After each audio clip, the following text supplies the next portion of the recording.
સુરત શહેરમાં ડોગ બાઇટના કેસમાં સતત વધારો થતો જોવા મળી રહ્યો છે, જેને લઈને લોકોમાં ભયની લાગણી ફેલાઈ છે। ગઈકાલે શહેરભરમાં કુલ 122 ડોગ બાઇટના કેસો નોંધાયા હોવાનું સામે આવ્યું છે। આજ રોજ સવારના સમયગાળામાં જ 10થી વધુ નવા કેસો નોંધાતા સ્થિતિ વધુ ચિંતાજનક બની છે।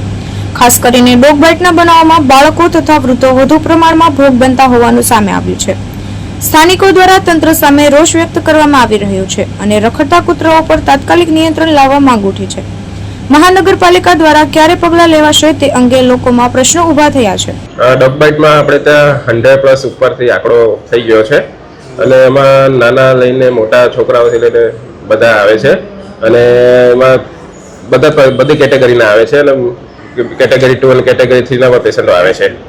ખાસ કરીને બચ્ચા અને ઉંમરલાયક લોકો છે એ લોકોને કેવી પ્રકારના બચ્ચામાં એવું છે કે બચ્ચા લોકો જે રમવા જાય છે તો બચ્ચાને પથ્થર મારો કરે છે એવું કહે છે, એટલે એમને બી ઘણીવાર મલ્ટિપલ બાઇટ્સ એવા આવે છે। એટલે ઉંમરલાયક હોય છે, ઉંમરલાયક જે ઘણીવાર સવારે મોર્નિંગ વોકમાં એવા જતા હોય છે તો એમને કૂતરાને પગ મૂકી દે છે એવું કરે છે, એમના લીધે એમને પણ આવે છે।